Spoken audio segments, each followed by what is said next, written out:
میرے مصطفیٰ صلی اللہ علیہ وسلم نے فرمایا اسمعوا قولی، میری بات کو غور سے سنو، میرے مصطفیٰ کہہ رہے ہیں، صحابہ اکرام کو کہہ رہے ہیں، جو ہر وقت سننے کے لیے تیار ہوتے تھے، جو ہر چیز چھوڑ دیا کرتے تھے اور اپنا جسم سارا کا سارا کان بنا کر کے محمد مصطفیٰ کی طرف متوجہ کر دیا کرتے تھے۔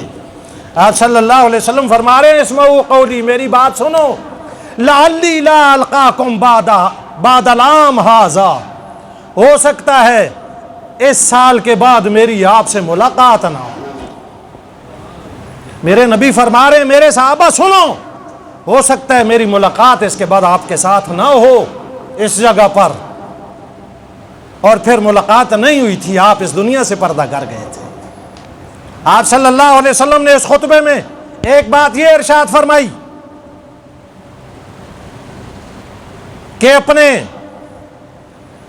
غلاموں کا خیال رکھنا، جو تم کھاتے ہو انہیں کھلانا، جو تم پہنتے ہو انہیں پہنانا۔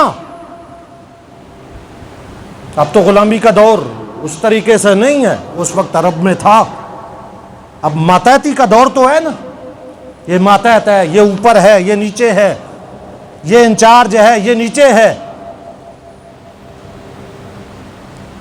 عزت، احترام، برابری، مساوات، یہ امام الانبیاء صلی اللہ علیہ وسلم فرما رہے، ہم ادھر ادھر ہوئے نا تو ہم خراب ہو جائیں گے۔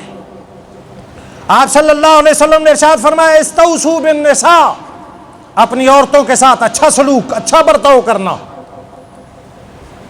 بیویوں کو بیویاں بنا کے رکھنا، باندیاں نہیں، لونڈیاں نہیں۔ اور اسی خطبے میں آپ صلی اللہ علیہ وسلم نے ارشاد فرمایا تمہاری عزت، تمہاری جان، تمہارا مال ایک دوسرے کے لیے ایسا ہی محترم ہے، تمہاری عزت، تمہاری جان، تمہارا مال، تین باتیں ارشاد فرمائی، کحرمت یومکم ھذا فی شہرکم ھذا فی بلدکم ھذا۔ آپ صلی اللہ علیہ وسلم نے تین باتوں کی عزت اور حرمت ذکر کی ہے، اور مثال سے سمجھائی ہے کہ جیسے اس شہر کی حرمت ہے، اور اس وقت میرے محمد مصطفیٰ مکہ المکرمہ کے شہر میں تھے۔ مکہ مکرمہ ہے نا جی، حج کیا جا رہا ہے، اس سے بڑا شہر، اس سے زیادہ عزت والا شہر تو کوئی نہیں ہے۔ جیسے اس شہر کی حرمت ہے ویسے ایک دوسرے کی عزت کا خیال رکھنا۔ فی شہرکم ھذا، جیسے فی یومکم، جیسے اس دن کی حرمت ہے، اور دن کون سا تھا؟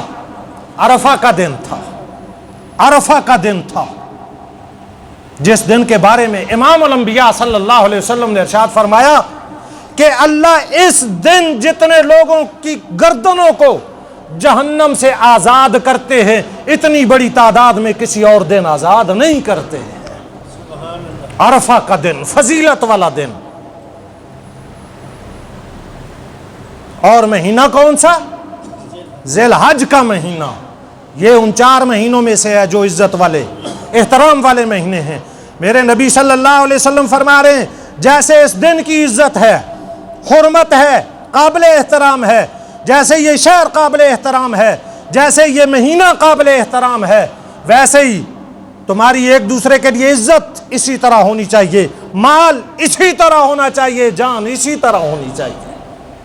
ہم جانوں کے پیچھے لگے ہوئے ہیں، چھوٹی سی بات پہ انسانی جان لے لیتے ہیں۔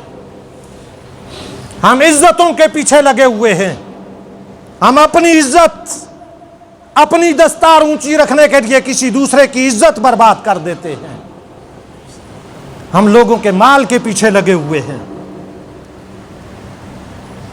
بغیر کسی وجہ کے دوسرے کا مال غصب کرنے کی کوشش کرتے ہیں، دوسرے کا حق مارنے کی کوشش کرتے ہیں۔ نہ، میرے نبی نے حجۃ الوداع کے خطبے میں ارشاد فرمایا تھا تمہاری عزت، تمہاری جان، تمہارا مال قابل احترام ہے۔ اور آگے چلتے ہوئے امام الانبیاء صلی اللہ علیہ وسلم نے فرمایا میں زمانہ جاہلیت کی تمام رسموں کو تمام برائیوں کو اپنے قدموں تلے روندتا.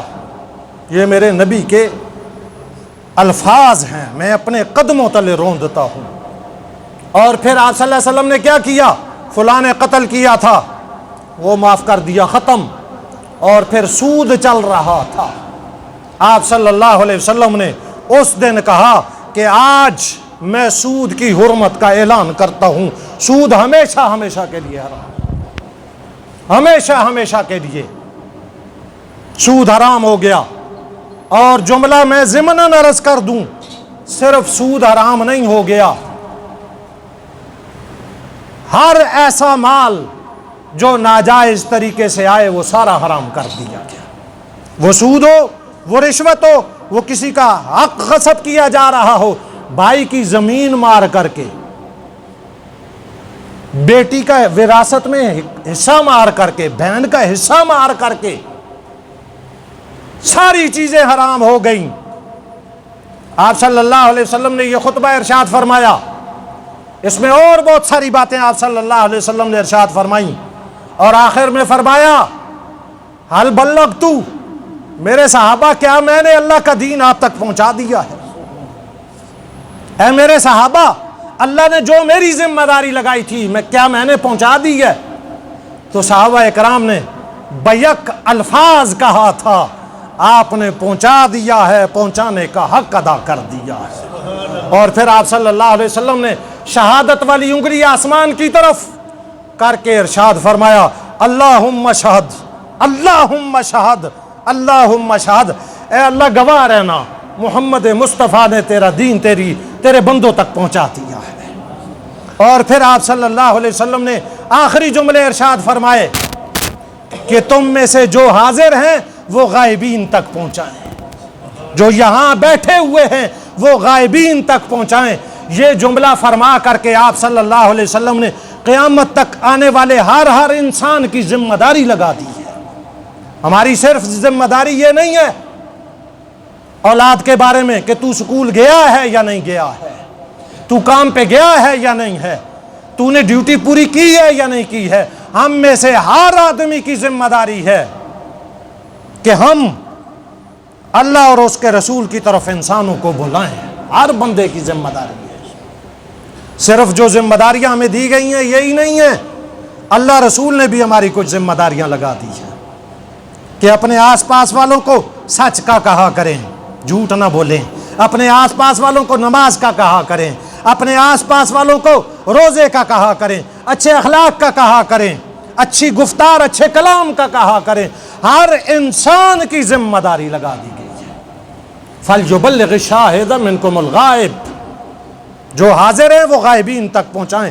یہ ہماری ذمہ داری ہے، اور آج نہیں تو کل ہم سے پوچھا جائے گا.